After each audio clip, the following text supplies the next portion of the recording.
Meu nome é Kayla e eu preciso contar algo que aconteceu comigo recentemente. Eu tenho minha própria empresa de marketing. Trabalhamos com pequenas e médias empresas, ajudando-as a divulgar seus produtos e serviços. O trabalho paga bem, muito bem, na verdade. Ao longo dos anos, consegui economizar dinheiro suficiente para comprar uma casa para os meus pais. Eles ficaram tão felizes quando entreguei as chaves para eles, 7 anos atrás. Também ajudei meu irmão financeiramente. O nome dele é Marcos e ele mora com a esposa, Jennifer, e os 2 filhos em um apartamento alugado. Eu pago esse aluguel todos os meses e faço isso há anos. Marcos trabalha como gerente de vendas, mas o salário dele não é muito alto, então decidi ajudá-lo. Alguns anos atrás, comprei para mim uma casa de campo à beira do lago. Fica a cerca de 1 hora da cidade. Eu não vou lá com frequência porque o trabalho me mantém ocupada, mas aquele lugar virou meu refúgio pessoal. Quando o barulho da cidade fica demais, eu arrumo uma mala e passo o fim de semana lá. A casa é pequena, mas aconchegante. Tem um gramado bonito, um deck de madeira e vista para o lago. Eu dei uma cópia das chaves para os meus pais caso houvesse alguma emergência, como um cano estourado ou algo assim. Eles nunca usaram essas chaves, pelo menos que eu soubesse. Na última terça-feira, eu estava no escritório trabalhando em uma nova campanha para um cliente quando meu telefone tocou. Era o Robert, meu vizinho da casa de campo. Nós não éramos muito próximos, só nos cumprimentávamos quando nos encontrávamos por acaso. Por isso, quando vi o nome dele na tela, fiquei surpresa. Oi, Kayla, queria confirmar uma coisa com você, disse Robert. Claro, o que foi? Você vendeu sua casa ou está fazendo reforma nela? Eu parei de digitar e encarei a tela do computador. Do que você está falando? Eu não vendi nada e não estou fazendo reforma nenhuma. Bom, tem gente na sua propriedade agora. Trabalhadores da construção. Eles estão com um caminhão e equipamentos. Parece que é um trabalho grande. Meu coração começou a bater mais rápido. Você tem certeza que é na minha casa? Absoluta. Estou olhando para ela agora. Quer que eu te envie uma foto? Sim, por favor, envie agora. 1 minuto depois, meu celular vibrou. Eu abri a foto e senti meu estômago afundar. Lá estava minha casa, meu gramado e um caminhão enorme com o nome de uma empresa de construção escrito na lateral. Mas o que realmente me chocou foi ver pessoas conhecidas na foto. Meus pais estavam parados perto da entrada. Meu irmão Marcos também estava lá, junto com a esposa dele, Jennifer. Eles conversavam com alguns trabalhadores e apontavam para várias partes da casa. Eu ampliei a imagem e li o nome da empresa no caminhão. Então eu me lembrei de quando comprei aquela casa, assinei todos os papéis, paguei tudo com o meu próprio dinheiro. Aquela era a minha propriedade, meu refúgio, meu lugar. E agora alguém estava fazendo obras ali sem a minha permissão. Eu não liguei para ninguém. Não queria ter essa conversa por telefone. Eu precisava ver tudo com meus próprios olhos e falar com eles cara a cara. Avisei a minha assistente que sairia mais cedo, peguei as chaves do carro e dirigi para fora da cidade. Durante todo o trajeto, fiquei pensando no que poderia estar acontecendo. Talvez fosse algum mal-entendido. Talvez eles estivessem apenas verificando alguma coisa. Mas, no fundo, eu sabia que havia algo muito errado. Quando cheguei à casa de campo, o caminhão da construtora ainda estava lá. Os trabalhadores carregavam materiais para dentro da casa. Meus pais viram meu carro imediatamente e caminharam na minha direção. Minha mãe estava sorrindo. Meu pai parecia tranquilo. Eles agiam como se tudo estivesse completamente normal. Saí do carro e perguntei diretamente: o que é tudo isso? O que está acontecendo aqui? Minha mãe respondeu primeiro, ainda sorrindo. Ah, querida. Decidimos fazer algumas reformas na casa. Vamos ampliá-la um pouco. Quando tudo estiver pronto, o Marcos, a Jennifer e as crianças vão morar aqui. Olhei para o meu pai. Ele assentiu, concordando. Sim, este chalé é pequeno demais para uma família com crianças, então decidimos deixá-lo maior. Estamos acrescentando outro quarto e ampliando a sala. Eu não conseguia acreditar no que estava ouvindo. Eles falavam com tanta naturalidade, como se estivessem comentando sobre o que iriam jantar, e não destruindo a minha propriedade. Eu passei por eles e entrei correndo na casa. Lá dentro, vi que os trabalhadores já tinham derrubado uma das paredes. Havia poeira por toda parte. Eles tinham começado a construir um anexo, e o lugar inteiro parecia um canteiro de obras. Virei-me para meus pais, que tinham me seguido para dentro. Vocês perderam completamente a noção? Esta casa é minha, é a minha propriedade. Vocês não tinham nenhum direito de fazer nada disso.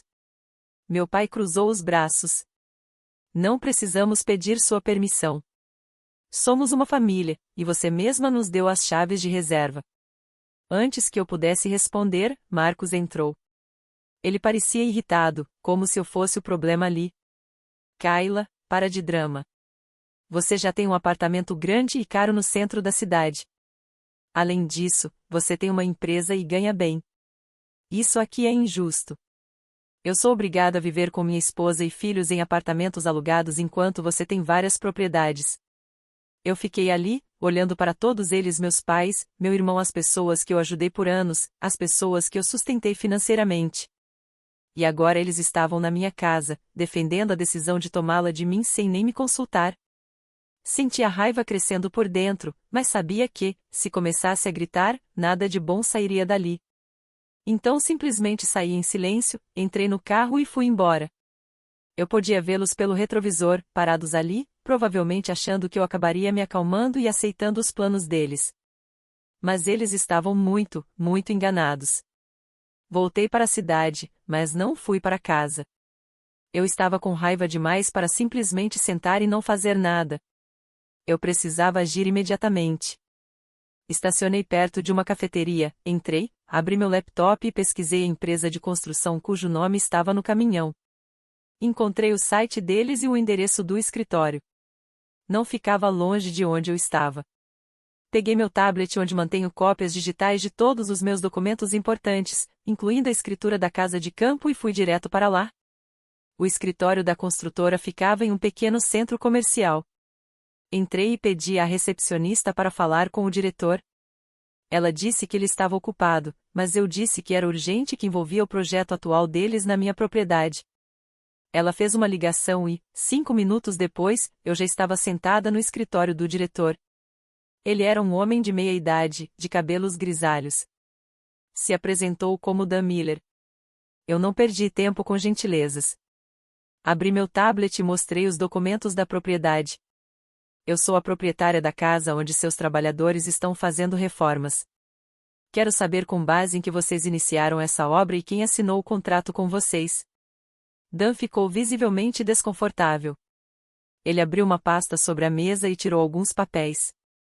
Um casal de idosos veio até nós há 2 semanas. Eles apresentaram uma procuração assinada pelo proprietário.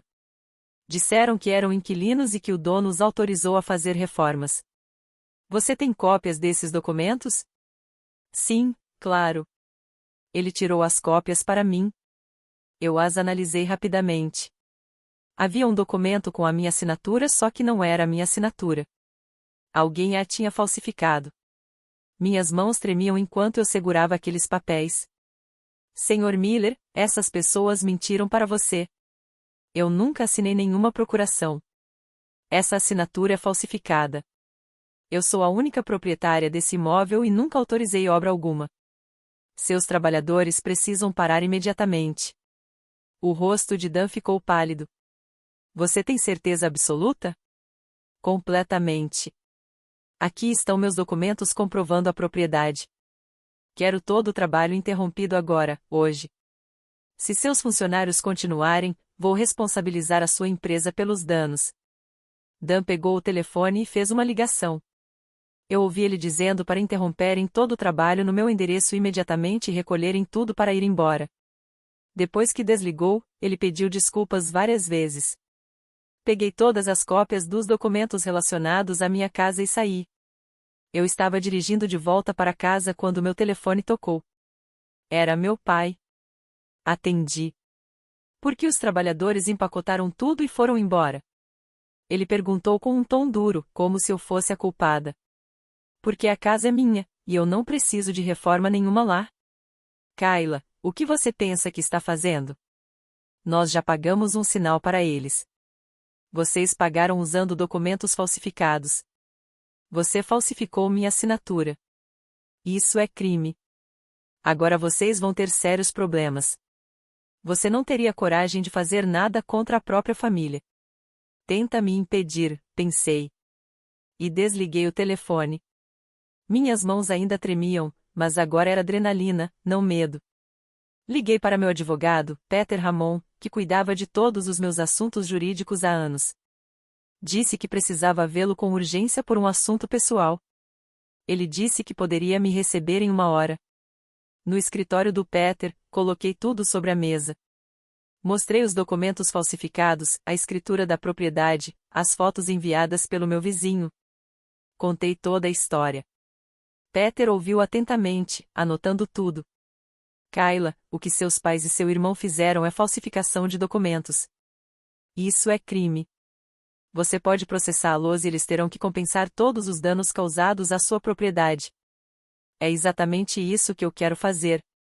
Peter fez uma ligação ali mesmo. Quando terminou, disse que no dia seguinte um especialista em danos estruturais iria à minha casa de campo avaliar tudo. Agradeci e voltei para casa. Naquela noite, eu não jantei. Apenas fiquei sentada no sofá pensando em tudo. Eu me senti atraída. Eram pessoas que eu tinha ajudado por anos e elas tinham me apunhalado pelas costas. No dia seguinte, encontrei Peter novamente. Ele já tinha o relatório de avaliação. O especialista documentou tudo: o gramado destruído, a parede derrubada, a ampliação desnecessária que eles tinham começado. O total dos danos foi calculado em $15.000. O caso é sólido, disse Peter. Mas preciso perguntar, tem certeza de que quer prosseguir? Eles são sua família. Tenho. E tem mais uma coisa com a qual preciso da sua ajuda. Tirei outra pasta da minha bolsa. Dentro estavam os documentos da casa onde meus pais moravam, a casa que eu comprei para eles 7 anos atrás. Essa casa sempre foi minha. Meus pais moraram ali de graça todos esses anos. Só pagavam as contas de luz e água. Eu pagava o imposto e nunca cobrei aluguel. Agora quero despejá-los. Peter analisou os documentos com cuidado. Está tudo em ordem. A casa é sua. Eles não têm contrato de locação. Só moram lá porque você permitiu. Legalmente, você tem todo o direito de despejá-los. Você tem certeza absoluta? Absolutamente. Tudo bem. Me dê 30 minutos. Peter redigiu uma notificação de despejo. Pela lei, eu precisava dar 30 dias para eles desocuparem o imóvel. Ele imprimiu o documento e me entregou. Coloquei tudo na pasta junto com o relatório dos danos. Voltei para casa e esperei. Sabia que eles me procurariam logo. Naquela noite, minha mãe ligou. A voz dela estava fria. Seu pai e eu estamos muito decepcionados com você. Precisamos conversar. Haverá uma reunião de família amanhã à noite, aqui em casa. Você precisa estar presente. Eu já conseguia imaginar como essa reunião seria, todos sentados, tentando me envergonhar, tentando me fazer sentir culpada. Eles iam tentar me pressionar para esquecer tudo e deixar a casa para eles. Mas eu tinha outros planos. Eu estarei lá, respondi. Ótimo. E Kayla, você precisa se comportar de maneira adequada e razoável amanhã. Não se preocupa. Eu vou. Desliguei o telefone e até sorri. Eles achavam que iam me dar uma bronca e que eu voltaria atrás. Não faziam ideia do que eu estava levando para aquela reunião. Passei o resto da noite me preparando. Organizei todos os meus documentos, conferi cada detalhe. O dia seguinte prometia. Na noite seguinte, dirigi até a casa dos meus pais. Ou melhor, a minha casa, onde meus pais moravam. Estacionei na garagem e respirei fundo antes de sair do carro. A pasta com todos os documentos estava debaixo do meu braço. Quando entrei, todos já estavam lá. Minha mãe e meu pai sentados no grande sofá. Marcos e Jennifer ao lado deles. Todos com a mesma expressão, desaprovação misturada com raiva. Eles tinham colocado uma única cadeira na frente do sofá para mim. Parecia a montagem de um tribunal. Eles eram os promotores e juízes, e eu seria a ré. Sentei e coloquei a pasta no colo. Ninguém disse olá. Ninguém perguntou como eu estava. Meu pai começou a falar imediatamente. Kayla, toda a família está infeliz com o seu comportamento. Você nos envergonhou diante da empresa de construção. Você nos ameaçou com consequências terríveis. Isso é inaceitável. Marcos se inclinou para a frente. Jennifer e eu tínhamos tudo planejado. Precisamos daquela casa para criar nossos filhos direito. Eles precisam de espaço, ar puro, um quintal para brincar. Por causa do seu conflito com a empresa, nossa mudança foi adiada indefinidamente. Você está sendo egoísta. Olhei para cada um deles. Minha mãe estava com os braços cruzados. Jennifer balançava a cabeça, concordando com cada palavra do Marcos. Eles realmente acreditavam que estavam certos. Realmente achavam que eu era o problema. A mudança de vocês não foi adiada, respondi calmamente. Foi cancelada. Definitivamente. Nenhum de vocês vai pôr os pés na minha casa de novo. Minha assistente já trocou todas as fechaduras ontem. Minha mãe arfou. O rosto do meu pai ficou vermelho. Marcos se levantou. Você não pode fazer isso. Já fizemos planos. Eu posso fazer o que eu quiser com a minha propriedade. E isso não é tudo. Abri minha pasta e tirei o relatório de avaliação dos danos. Coloquei-o sobre a mesa de centro entre nós. Vocês me devem $15.000 pelos danos que causaram. Este é o laudo oficial do estrago que a obra de vocês fez. Se recusarem a pagar, vou levar o caso ao tribunal.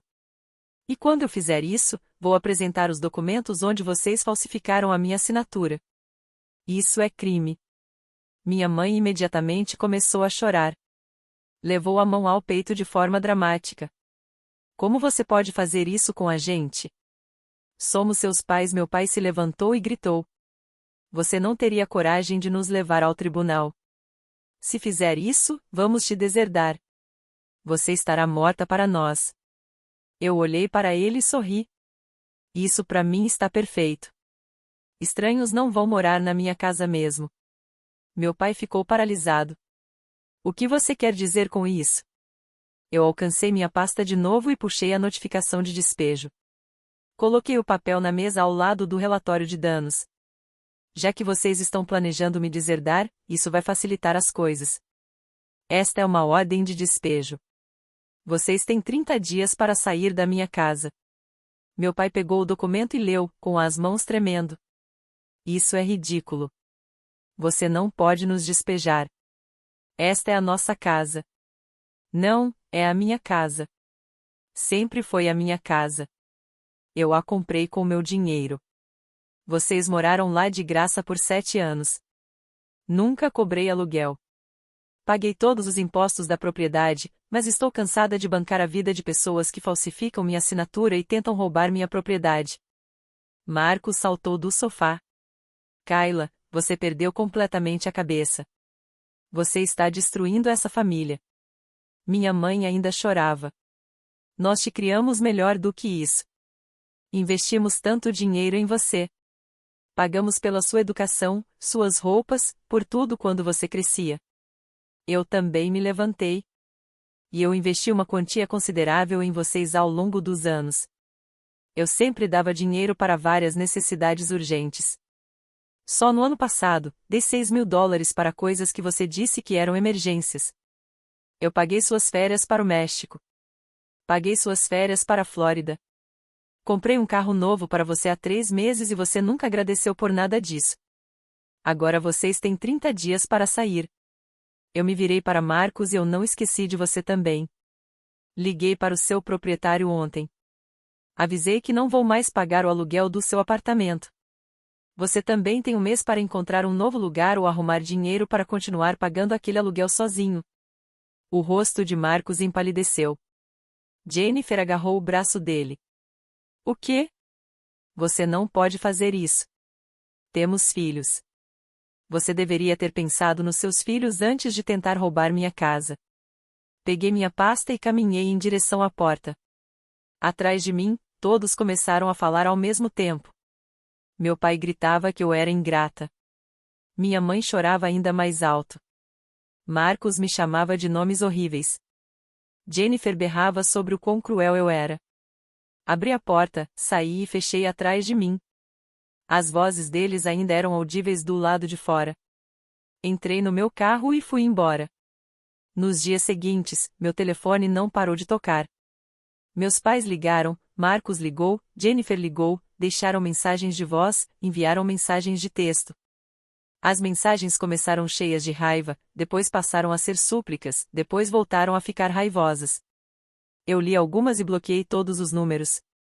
Não queria ouvir nenhum deles. Eu já tinha dito tudo o que precisava naquela reunião.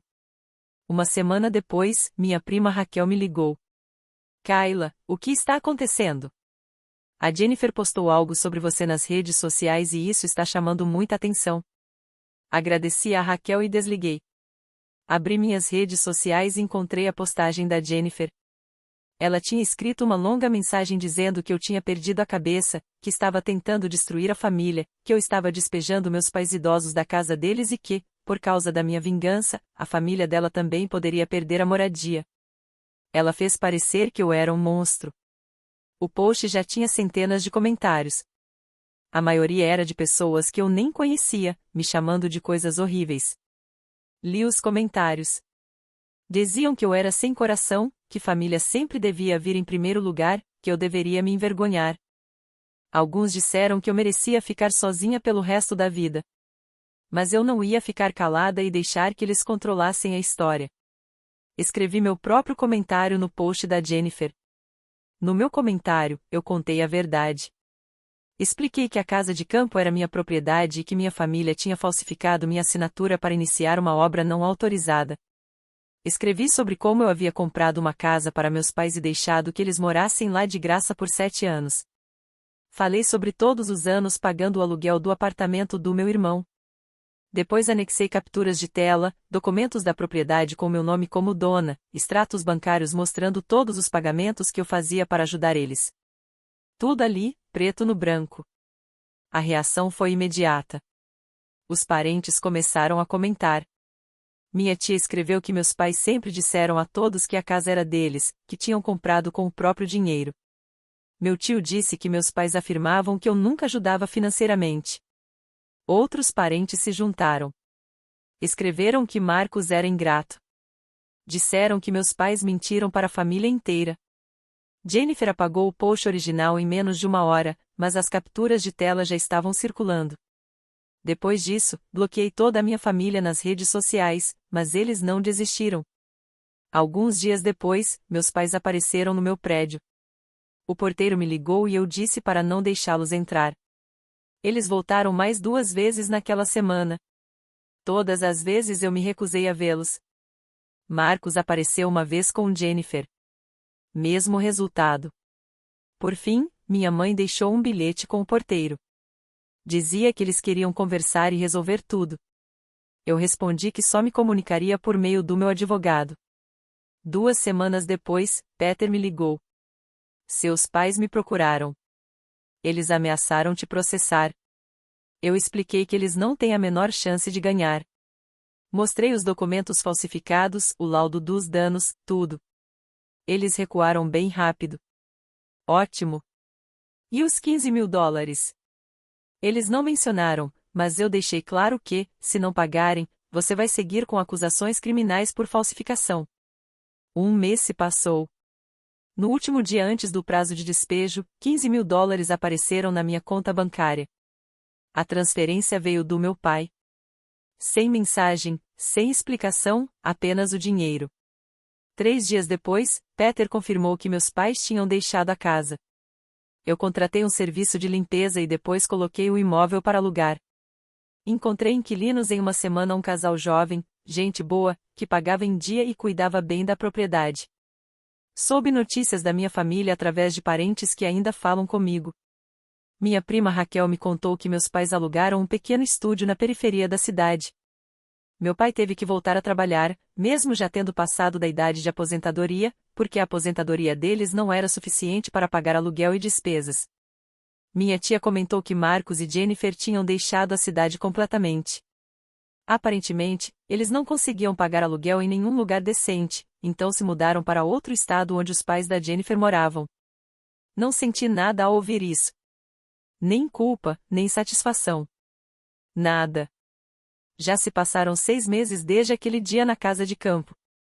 Ainda administro minha empresa de marketing. Os negócios vão bem. Às vezes vou para a casa de campo nos fins de semana. O gramado novo está crescendo bonito.